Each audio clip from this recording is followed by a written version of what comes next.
Alan, thank you very much for that introduction and starting off the call. I appreciate it. And, folks, I just want to thank all of you out there for giving you a few minutes here so that you can hear about this amazing opportunity called SmashFund. And I could not be more proud of my son, Noah. As you heard him in the intro, he's 19 years old, and he's building an enormous group of connections that are going to pay him quite handsomely. And that's what I'm going to talk to you about tonight. First of all, let me start by saying how I found out about this call is through a friend of mine, Lauren Middag, and he's a very successful physical therapist. He has 5 orthopedic sports clinics in Southern California. He's also very good friends with Rob Toole, who is the founder and CEO of SmashFund. They've had some business ventures together outside of his physical therapy, obviously, and they've done very well together. About 5 or 6 years ago, Rob went ahead and started a company on his own, and it was in the gaming industry, small games like Candy Crush and other games like Bingo. He had a couple of bingo games that actually went very crazy. They went viral in the tune of 4 million users on this game in less than a year and a half to 2 years. That was a very successful run. It was very successful of drawing the right crowd into a network, and he was able to actually sell that business only 3 years after he started it to Caesars Interactive in Vegas for $115 million. So needless to say, Rob retired and was very, very excited about that opportunity, obviously. Obviously, he did it very successfully. He then was in retirement and was one day reading an article in Forbes magazine. The article was about crowdfunding. And as they wrote this article, they discussed really the success of that industry. It's just mind-boggling how quickly that has grown. It's a $30 billion industry last year. This year they're expected to be $50 to $60 billion. Within a year to 2 years, we're looking at about $100 billion industry. So he was reading about that, and what the article said was whoever could figure out a way to commingle social media very tightly with crowdfunding was basically going to go to the moon and back financially. So it was going to be really a home run if anybody could figure out how to do that. Well, Rob, knowing he had already done that in the gaming industry, figured he could do it again. He said, I'm that guy. And so he went ahead and started researching it. He pulled together a team of attorneys, in fact, the same attorney group that helped complete and start Facebook are the same attorneys that we're using out of the Los Angeles branch.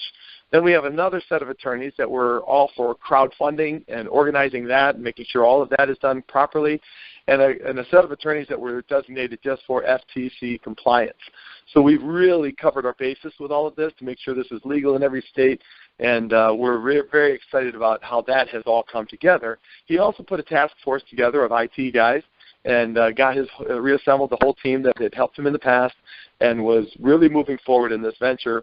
He also ran a pilot program to test it, to make sure that things were working right, to make sure what changes he was going to make this thing a success in a specific industry like social media and like crowdfunding. So he was able to do that over the last year or so and planned on opening this sometime this summer, and that's what's going to happen. We are in what we call a pre-launch or a pre-boarding phase. We are boarding a social media. So let me explain to you these two industries and what they mean and how they merged. We're talking about social media, which really doesn't need a whole lot of explanation. Most of you on this call are probably on Facebook, Twitter, Instagram, LinkedIn, one of those, or many more. I'm assuming you know what that means, and you can partake in that whole group of people that you're commingling with on a social level. And that's what social media is all about. So we are creating one that would be similar to LinkedIn. LinkedIn, some of you may or may not know, obviously you can get in for free on most of these, but LinkedIn has a $50 premium membership and then a $99 to $120 business premium membership. So that obviously you're paying every month because there's more benefit there. So they are doing this on a continual basis. We're going to raise the bar on our social media a little bit higher. We're not going to have a free entry. We're going to have a subscription-based only, which is going to change the caliber of people. It's going to raise the bar a little bit, and it's $149 per month to participate in what I'm calling the country club of all social media and crowdfunding. So it's going to be really a version of LinkedIn, but it's going to add a revenue share to it. And what is revenue share? Well, there's a lot of big companies out there such as Uber, Groupon, the Razor Club, that sort of thing. Those companies are all using, there's a new business model out there. It's called revenue share. Uber has disrupted the taxi industry. And you know what? They still are not held under the laws of taxi drivers and whatever all that may be, because they're not a taxi service. They are an app company, and they've done this with revenue share and an app. And so very interesting. But what they do is they take 80% of the revenues and they pay it out to who? The drivers. That's what Uber does. What we're going to do in SmashFund is take 80% of the revenues and we're going to pass that down to the drivers of this network, meaning those of you on this phone that are going to be pre-boarding into this social media right now, we're boarding into this and we're going to be able to create something out of nothing.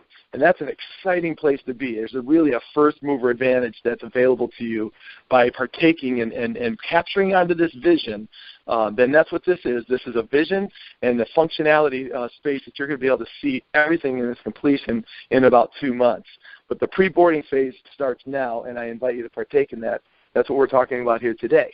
So let me talk about the other side of this. We've got crowdfunding. Some of you may or may not understand what that is, but it is a large industry. Right now there's over 1,200 companies that are actually doing crowdfunding. Now, crowdfunding is, if you've ever been on social media and you've seen things like Kickstarter or GoFundMe accounts, that people are raising money for a passion that they have or somebody that might need a lot of help, tragedy in somebody's family that we want to be able to give to. People are givers, and people definitely are partaking in this. And those companies are great companies. However, there's a lot of there's some issues with that industry. Right now, the statistics are saying that 89% of the people that put up a campaign that they needed funded, they don't make their goal.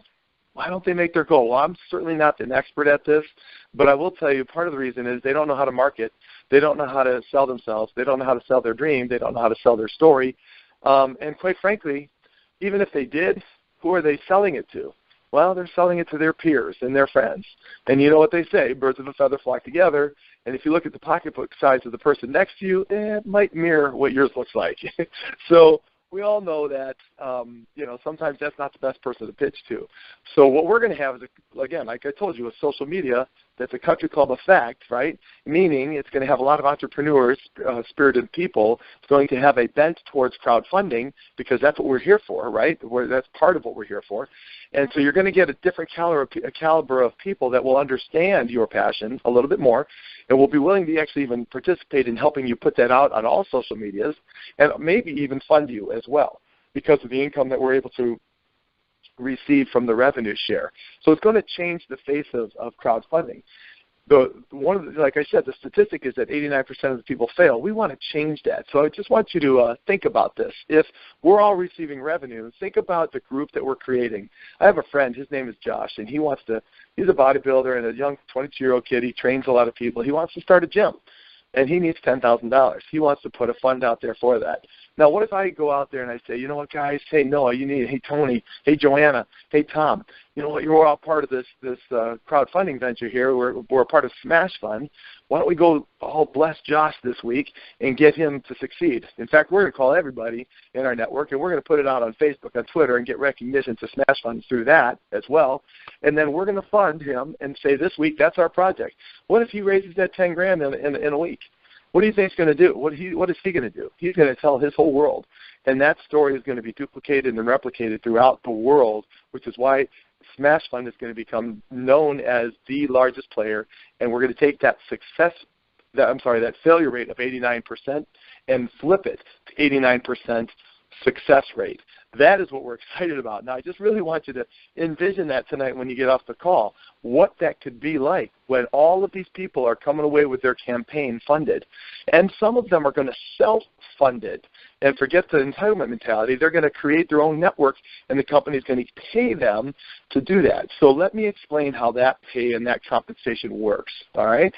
Basically, it's very simple. We have all invited people to our networks, like whether it's Facebook or Twitter or LinkedIn, any of those, right? We all have a friend group, right? So you're going to do the same thing. You're just simply going to send your private invitation code to a friend and let them come in and see what this is all about. And when they decide to become a member, the company's going to pay you $50. So for every connection, you're going to get paid $50. Think about that.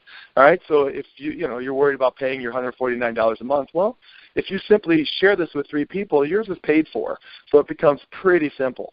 What we're going to do from there is obviously the people that you show this to are going to do the same thing you did, and they're going to share it with a few people.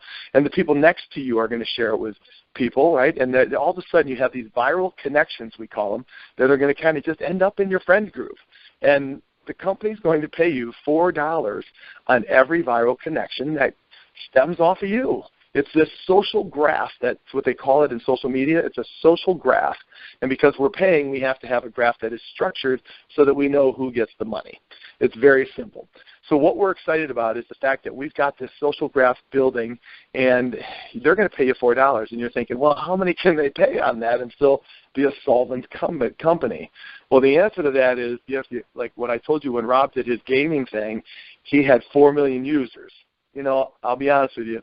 If I get 4 million people in my tribe or in my network, right, in my friend group, they can't really afford to pay Pat Cloonan $4 times 4 million people. But what they did do is they have a very sophisticated algorithm and social graph and mathematics that actually has figured out that they can pay you up to 16,000 connections. So that's not bad. If you multiply 16,000 connections times $4, that's a $64,000 a month income to you. And I will tell you, if that's not quite enough, you can start another profile and do it again. Or you can have your spouse do it again with you. So it's going to be very exciting to see how that all unfolds. Let me put it to you a different way. On Facebook, I have about 2,200 friends, plus or minus. Okay.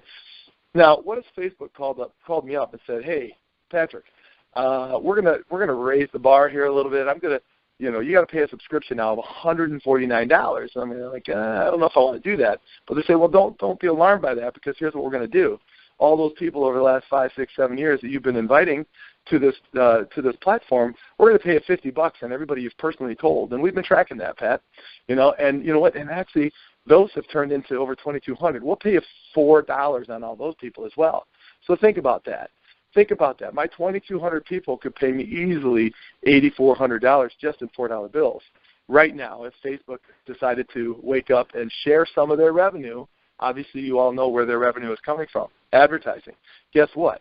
We're going to attract those same advertisers onto our platform, and Rob has said that he is also going to share the revenue from the advertisers. I mean, can you even imagine what that is going to do when the word gets out about that? And when we start this in about 2 months, sometime the beginning of July is what I'm anticipating, we're going to have that exact date given to you within a week, and we're going to know that we have X amount of days, 60 days, to start boarding all of our friends and say, listen, man, get on this ship. And we're not going to ding your credit card until the day we open. That's really cool, because then you have 2 months to just get people involved and let them see this, and then know that they're going to run that credit card on that 60th day. And can you imagine the checks that are going to be spilling out from the company on day one? Now think about how many people we're going to share that with and tell, holy cow, did you see what happened at SmashFund? This is the place to be. So we haven't even begun to see momentum. We just all got on the website and started pre-boarding 8 days ago, and 8 or 9 days ago, and it's been a whirlwind since. We've had thousands of people get involved in this, and we could not be more excited. So with that, my friends, I'm going to tell you that I think it's time for you to make a decision. All you need to do is just share this with a few of your friends, and what I would encourage you to do is get with the person that actually shared this with you and say, hey, I want my invitation code, and can I get in tonight? You should try to get in, reserve your spot, and then share this over and over. We're going to be doing another call like this again on Monday, and we're going to be doing probably 2 or 3 a week, so whatever you need. There's websites that are available, SmashFund.com. Get with the person that brought you to this call, and let's go share this with the world, because this is going to go around the world, and you really don't want to miss it. You'll never have a chance to be one of the first people involved in this. And so I highly encourage you to do it. And with that, we thank you, and I just want to say good night to everybody, and God bless you.